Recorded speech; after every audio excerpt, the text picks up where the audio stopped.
Olá, pessoal do YouTube, sejam bem-vindos a mais um vídeo do nosso canal, aqui do Desenvolva-se Espaço Terapêutico. E hoje eu gostaria de convidar vocês para ficarem ligados aqui nas nossas novidades, porque hoje eu vou começar uma série sobre transtornos psicopatológicos da infância. E sabe qual tema que eu escolhi para trazer aqui para vocês hoje? O famoso TOD, que muita gente questiona, pergunta o que é, né? E fala, mas será que não é falta de limite? O que é o TOD? O TOD é o famoso transtorno de oposição desafiante. E ele acontece na infância, né? Ou seja, não é um transtorno opositivo desafiante se a pessoa é adulta e começa a ter essas características que eu vou explicar para vocês agora. Então, é uma psicopatologia da infância, né? Que a partir de 4 anos pode começar a se apresentar. E é um transtorno que é muito difícil para a família, normalmente, lidar, causa muito sofrimento, tanto para a criança quanto para os pais, professores e autoridades que lidam com a criança. Mas fica ligadinho nesse vídeo que no final eu vou dar algumas dicas para os pais de como lidarem com esses comportamentos para que possa ajudar a criança e a família também, né, a lidar melhor e não entrar num sofrimento psíquico aí difícil, né? Mas o que seria então o transtorno opositivo desafiante? O transtorno opositivo desafiante, né, ele é caracterizado por 3 dimensões. Quais são essas 3 dimensões? Primeira dimensão, a criança apresenta um comportamento questionador e opositivo, ou seja, ela começa a questionar as figuras de autoridade e desafiar essas figuras de autoridade, não obedecendo regras, não obedecendo pedidos, né, não cumprindo pedidos desses adultos. E aí a segunda dimensão é a dimensão do humor irritável, é aquela criança irritada, que tudo incomoda, que o comportamento dos outros incomodam, tiram ela do equilíbrio dela, né? Então é aquela criança mais raivosa, mais nervosa, mais irritada.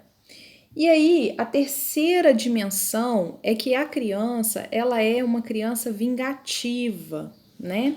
Que aí os pais até falam, ele é malvado, ele é vingativo. Então, são basicamente essas 3 dimensões de comportamentos que aparecem aí no transtorno opositivo desafiante. Para a gente poder dizer que uma criança, né, tem esse transtorno, é importante fazer um diagnóstico com um profissional responsável, que estudou para isso, que sabe o que é esse transtorno. E o diagnóstico, muitas pessoas falam assim, mas um diagnóstico é uma forma de rotular a criança, né? Muito já se criticou a questão do diagnóstico, principalmente na psicologia. Eu não penso dessa forma enquanto profissional. Eu acho que um diagnóstico é muito importante para direcionar os pais e também os profissionais que atendem a criança, né? Para fazer um tratamento focado e que seja resolutivo e que ajude essa criança a enfrentar esse transtorno que é muito difícil tanto para ela quanto para os pais. Por que esse transtorno ele causa tantos prejuízos à família e à criança? Essa família, ela começa a ficar muito esgotada emocionalmente, porque os pais também se sentem frustrados e com a raiva, com a emoção raiva também desregulada diante das atitudes da criança. Porque é uma criança, né, que está sempre te desafiando, sempre te desobedecendo e muito agressiva, tanto na fala, né, com xingamentos, com várias agressões verbais, quanto também com a violência física de bater e agredir os pais quando eles são frustrados em alguma coisa ou quando eles se sentem nervosos diante de algum comportamento dos pais. E a criança também entra em sofrimento. Por quê? Porque os coleguinhas, eles se afastam, as pessoas se afastam e as pessoas começam a criticar muito essa criança. Ah, você é mal, você não se comporta direito, você é desobediente, você é uma criança ruim, você é uma criança de índole ruim. Na hora da raiva, lógico, né? As pessoas elas acabam fazendo esses julgamentos e a criança ela começa a baixar a autoestima, ela começa a sentir-se mal, sentir que ela realmente é uma criança mal. Só que o que acontece, gente? Enquanto os pais, eles ficam, e aí, olha, presta atenção que é uma dica importantíssima para os pais que estão passando agora por esse momento, que receberam um diagnóstico de transtorno positivo desafiante, estão tendo dificuldade para lidar. Presta atenção. Dica 1. Tirem a atenção, né, negativa, ou seja, parem de prestar só atenção às coisas negativas que a criança apresenta. É muito comum quando a gente tem uma criança que dá mais trabalho, uma criança que desafia, que enfrenta, que é agressiva, a gente prestar mais atenção a esses comportamentos do que os comportamentos adaptados, os comportamentos legais que essa criança apresenta. Então, vou dar um exemplo para vocês. Uma criança que ela é carinhosa, ela tem esses momentos, né, de ser agressiva, de ter esses rompantes aí de frustração, raiva e ser mais irritada e enfrentar os pais e desafiar os pais, mas ela é uma criança carinhosa. Só que os pais começam a colocar muito mais atenção no comportamento desafiante, agressivo, do enfrentar, né, dele ser uma criança que enfrenta, do que nesse comportamento adequado que é o fato da criança ser carinhosa. Então, uma dica para os pais é que prestem atenção também a esses outros comportamentos, porque nenhuma criança é uma coisa só, ninguém é uma coisa só, não é mesmo? Nós temos alguns comportamentos que a gente precisa melhorar, mas todos nós temos comportamentos que são adaptados, comportamentos legais, comportamentos assertivos. Então comecem a valorizar, elogiar, né? E prestar atenção aos comportamentos assertivos que essa criança tem. Dica 2 para os pais, e muito importante, tá, gente? Olha, exerçam a autoridade de vocês sem medo, mas exerçam a autoridade de forma gentil e firme. O que é ser gentil e firme ao exercer a autoridade? Se você, para educar, xinga essa criança, grita com essa criança ou bate nessa criança, porque ela está te batendo, por exemplo, você bate de volta, você está ensinando para essa criança ou afirmando um comportamento que ela já tem. Porque o seu exemplo também é uma forma de modular o comportamento da criança. Se ela vê você se comportar de uma forma mais gentil, mais equilibrada, ela também pode aprender a regular a própria emoção raiva e os comportamentos agressivos. Então, se você perde a paciência, se você fica nervoso, sai de perto da criança, se acalma. Quando você estiver calmo, você vem e aí você corrige, né? Você conversa, você orienta com firmeza e com gentileza, a mesma gentileza que você se posicionaria com um adulto, por exemplo. Segunda dica para os pais, segunda ou terceira, gente, acho que eu já até me perdi aqui. Enfim, outra dica para vocês. Existe aí, né, uma técnica que é a técnica do time out, ou a técnica do tempo chato, né? O que é essa técnica? Os psicólogos, eles sabem aplicar essas técnicas, né?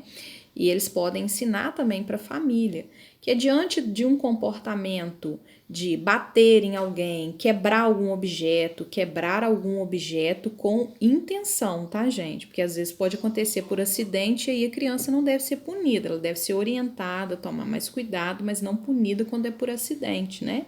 Agora, quando a criança quebra algum objeto, bate em alguém, né, ela pode ser levada para essa cadeira num ambiente neutro, que não apresente estímulos agradáveis, como uma estratégia de você tirar ela daquele comportamento disruptivo que ela está tendo e colocar ela num ambiente neutro, para ela parar aquele comportamento. Você está dando ali um limite para ela. Esse comportamento você não vai ter.